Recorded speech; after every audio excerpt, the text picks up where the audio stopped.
Quiconque a foulé la scène d'un théâtre sait que les fils multiples enroulés à leurs chevilles, au taquet le long des cheminées du mur latéral, passant par les moufles et les tambours des cintres, avant de rejoindre les contrepoids dans les dessous, et servant à appuyer ou à charger les palais et les forêts, sont les cordages d'un grand voilier.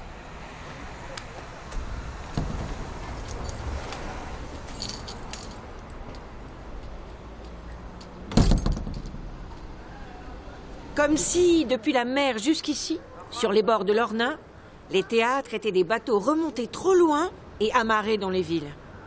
L'art théâtral est une navigation, mais une navigation immobile au milieu de la ville. Dans les théâtres, d'autant plus précieux que les grands vaisseaux sont en disparition, la mer est à l'intérieur, avec sa houle et le vent. Cela souffle à l'intérieur et même dans le corps de l'acteur, à l'intérieur de l'intérieur. La scène est le pont. Les comédiens sont les marins. Le capitaine est le metteur en scène, disparu quand le rideau se lève.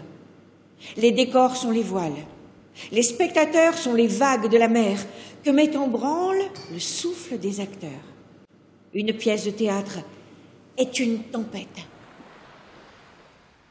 Maître! Voilà, capitaine! Qu'est-ce que c'est? Bon! Encourage les matelots! Et qu'ils en mettent un coup, ou bien nous donnons à la côte!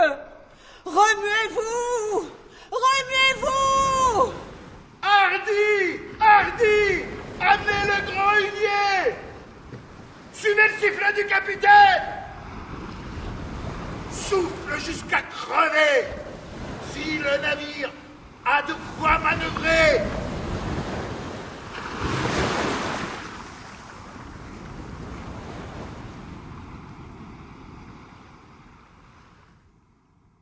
La tempête de Shakespeare commence en mer et finit sur une île qui est tout le théâtre. Et le théâtre, dès lors, se divisera en pièces d'île et en pièces de mer.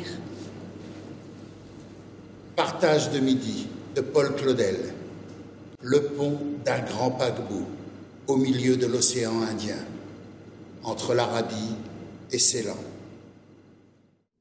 Ah, nous avons passé Suez pour de bon.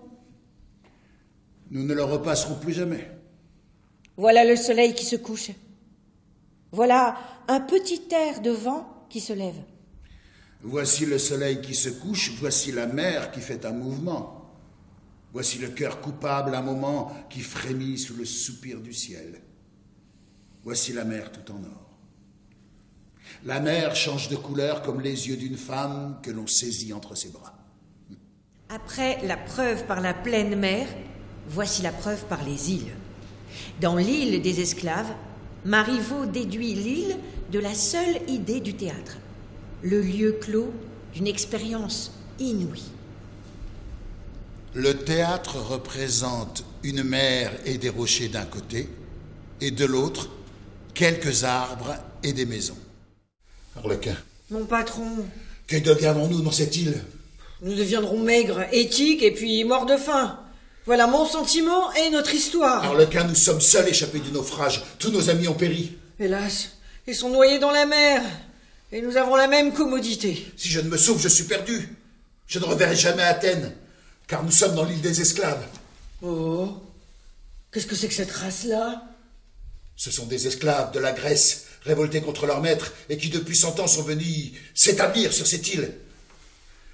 Et leur coutume, mon cher Arlequin, est de tuer tous les maîtres qu'ils rencontrent, ou de les jeter dans l'esclavage. Hé, chaque pays a sa coutume. Mais Iphicrate, mon cher maître, on dit qu'ils ne font rien aux esclaves comme moi. Et la preuve par les porcs, car les porcs sont aussi nombreux au théâtre. Les porcs sont des bords. Au bord de l'eau, au bord de la fosse, à votre bord de spectateurs qui, par bancs de poissons entiers, suivez l'action au-dessus de la ligne de flottaison. Le charme du Cid est-il si étranger à la présence de la mer que l'on sent si proche dans la nuit de la bataille? et celui d'Hamlet à la terrasse d'Elseneur, qui domine le détroit qui sépare deux mers. Cette obscure clarté qui tombe des étoiles, enfin avec le flux nous fit voir 30 voiles. L'onde s'enflait dessous, et d'un commun effort, les morts et la mer montent jusques au port. On les laisse passer, tout leur paraît tranquille. Point de soldats au port, point au mur de la ville. Notre profond silence abusant leurs esprits, ils n'osent plus douter de nous avoir surpris.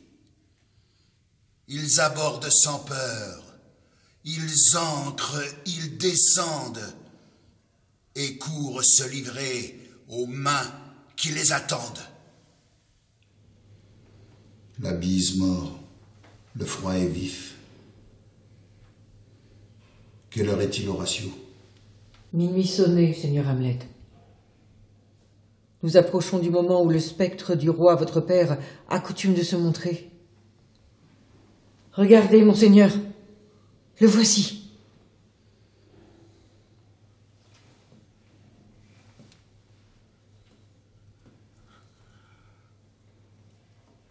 Anges et saints, protégez-nous. Que tes intentions soient perverses ou charitables, tu te présentes à moi sous une forme qui m'invite à te parler. Je te donne le nom de roi, de père Hamlet, ô Danois royal. Réponds-moi. Et ces tentes qui cachent la mer. La scène est en Olyde, dans la tente d'Agamemnon.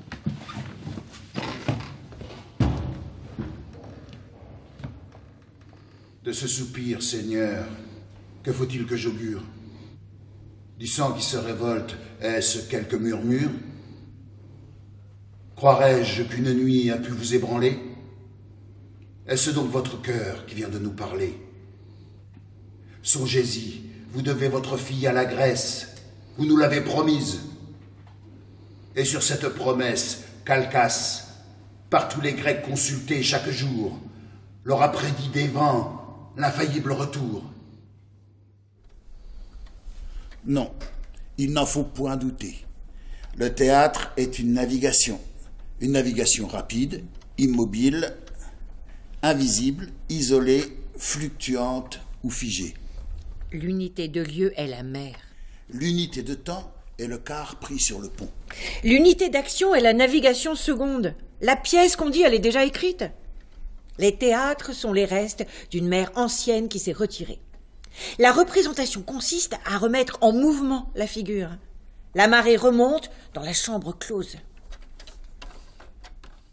Le théâtre est la mer qui prend feu. Salut à la mer.